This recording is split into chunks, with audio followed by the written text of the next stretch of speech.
Joel Quenneville. Yo. Why? Just know him better? Wait, would you rather go to Austria? Austria. Oh, yeah. Yo is absolutely awesome to hang out with. Oh, Just cool. a great human being.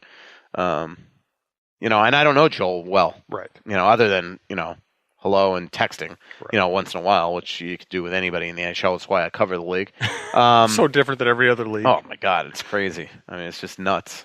From BC. Just an example is like the other day, I'm in Chicago in the United Center, and all of a sudden I'm grabbed, from behind in the press room. And it's Patrick Kane's dad, and we just start shooting the breeze. And next thing I know, I'm walking up to the press box behind the Zamboni entrance, and Patrick Kane's dad sought me out again to introduce me to his wife.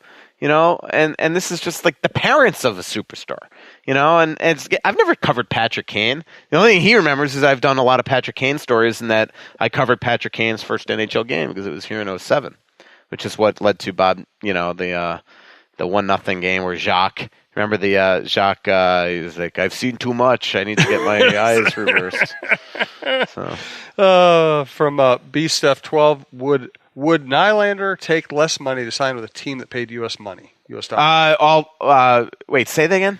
Would Nylander, sorry, take less to sign with a team that paid U.S. dollars? Yeah, that's what I thought the tweet was. All teams pay U.S. dollars. Doesn't matter. The 7 Canadian teams. That's why years ago, Canadian teams were always losing a ton of money unless you were Toronto or Montreal because they were taking in Canadian dollars but paying out U.S. All NHL players get paid in U.S. funds. From Jacob, could you imagine that if you signed a $5 million deal in Edmonton or whatever, and you only got paid 72 cents on the dollar? That would not fly. Plus, you have to walk around with all the loonies in your pocket. Yeah, so these guys, these guys get paid in U.S. funds. From Jacob Burkhart, is it now the time to trade Coyle? 10 points to the first part of the season might be marketable to teams looking to make some tweaks. Sure. All right. From Jeff Ripka, I love Charlie, but man, the other night on that power play with 5 minutes left, when he's hanging out on the side of the net, like, does he not know what his role is? And it's funny how I always see things that Bruce does. Bruce, it's one of the first things he subtly mentioned in his post-game press conference. And I mentioned it on Twitter during the game. It's like, come on. Well, Bruce can read Twitter during during the intermissions. Come on, Charlie.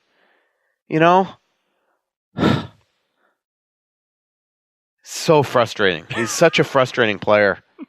He is, and we probably would just write him off. He wasn't such a nice guy, hard worker. I've said it a gazillion times. He would not be on the power play with me. And when Luke Cunnin is up here, eventually, at some point, first thing that needs to happen is him replace Charlie on the power play. From Jeff Ripka, the room seems better this year. Suter has recovered from possible career-ending injury. Do you think his injury and recovery has changed his perspective on hockey or his interactions with teammates? I don't know what that would have to do with the room being better. I just don't. There's just this belief that, like, Ryan Suter's this biggest cancer in the world and blah, blah, blah. And Ryan Suter's realizing that careers are short is not suddenly why the room has turned good. Winning has helped the room turn good. They're a close team. They just are. I do think there's something to that 5-2 road trip. I know it sounds cliche, bonding on the road and blah blah blah blah, but they made sure to go out and hang out as have a lot of dinners and things like that. I stayed with them out in San Jose. I think I mentioned on one of the podcasts, and I went out to dinner that night and sat in. So it's Santana Row. It's kind of this high end, sort of like West End looking thing, in outside San Jose there.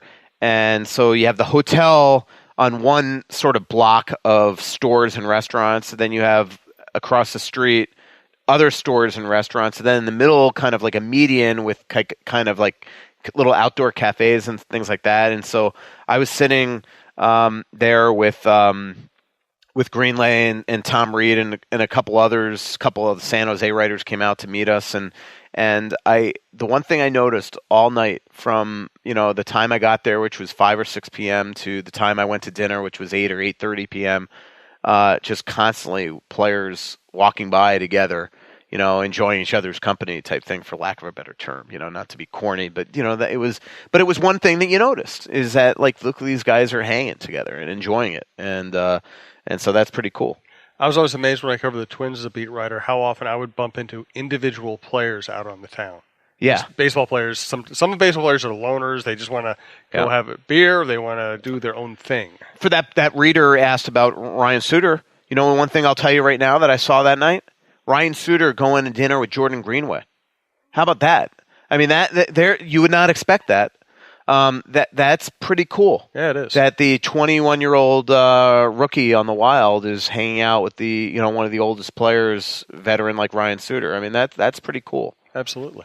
From Ty Dalla, I think it is. Could you see Kakinen getting a few games in the big club this season? Not unless there was an injury, but man, is he playing great down there. It looks like the Wild, as that one person said, maybe goalie, top-end goalie. He is, you don't want to make a lot out of just a first month and a half of a pro career in North America, or that he's coming off Player of the Week.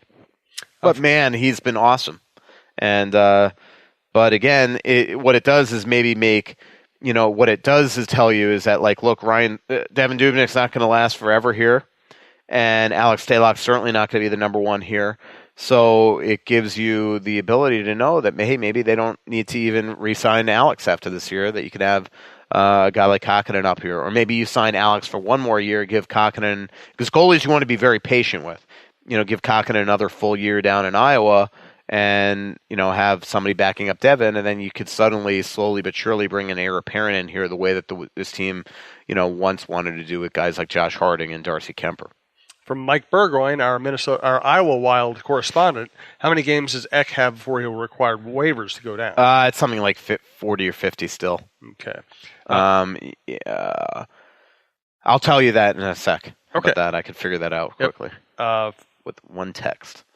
And let's see, we get a different kind of question here from Adam Nelson. With the Wild again lacking scoring, finishing lately, any chance we'll see someone like Rao get called up? 7 goals, 7 assists in 16 games, off to a good start. Yeah, but that's the minors. I mean, Rao up here is going to be in a fourth line role or third run, max. I mean, he's not going to score a ton of points up here. But there's a lot of good signs right now. What's going on down there? I mean, Louis Belpedio is playing great.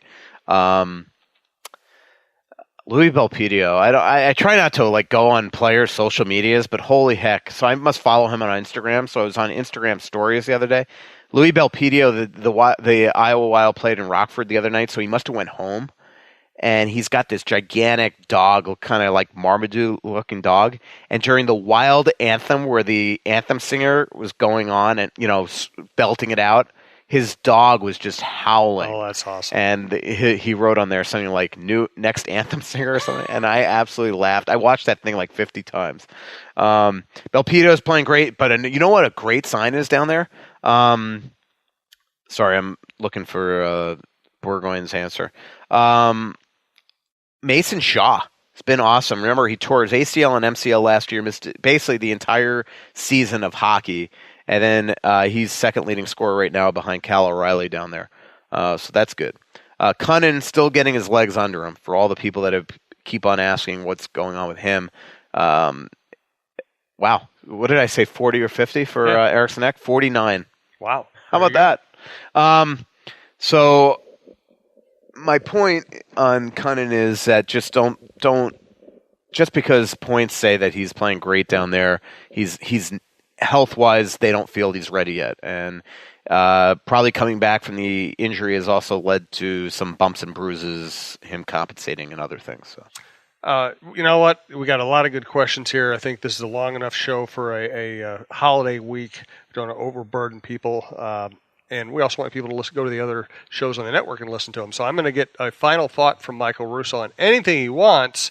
And you know how good his final thoughts are all the time. Actually, just thought of a good one. Okay, good. Well, let's thank Twill in the Edina Galleria, WizKids.tech, Delano's Pizza. Again, if you want to order Delano's Pizza, go to delanospizza.com and fill out their form. Or, let me give you their phone number one more time, 612-767-9494. Thank you to Fixology Repair. They have a bunch of new stuff in, fixologyrepair.com. State Farm agent Tony Hoagland, Hoaglund. And also we have our always running Bite Squad promo, which is that if you haven't used Bite Squad before, you go to bitesquad.com or Bite Squad app, and type in Talk North. You get your first delivery fee waived. But if you're going to order Delano's, just go straight to Delano's. It's better for their business. Final thought, Michael. I have three. One, if you haven't followed me on social media, Russo Hockey, go back during the hour that we film this, and there's some videos and photos that you'll find funny. Two, I mentioned on the podcast last week when my mom, that the first thing she said to me when I showed her where I was building my new house is, "You're going to regret this."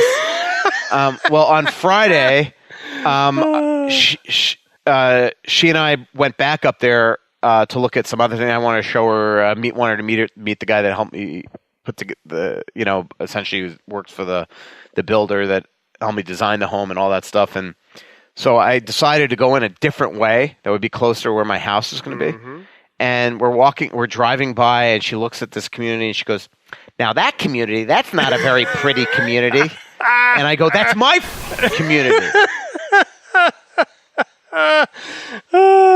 So, well, that once again, you're saying forward to your mother, just like the story she told at Delano's the other night. Yeah, and then here's the best final thought that Russo's filter and Russo's Slacks now you're all like, fired and up. Everybody listen. So, we're just come off this. This is going to be my excuse. So I fly to Chicago on Sunday morning, and it's second back to back, and I immediately when I land, I get this text from somebody, "Hey, give me a call."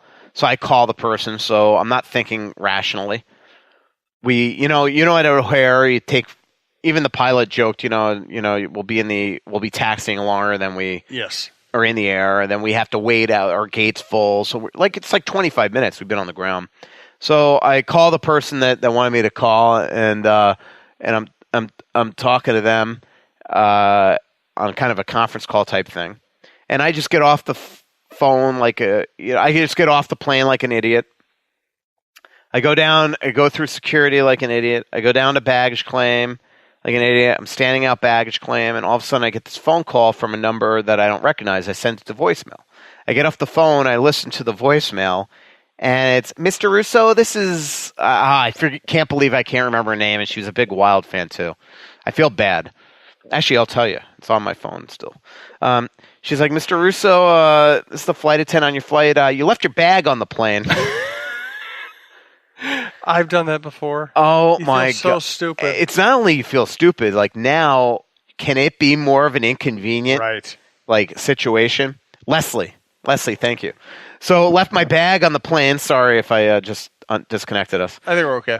So I left my bag on the plane. So now I got to go like an idiot to the baggage claim agents and say, "I left my plane. Can they bring it down here?"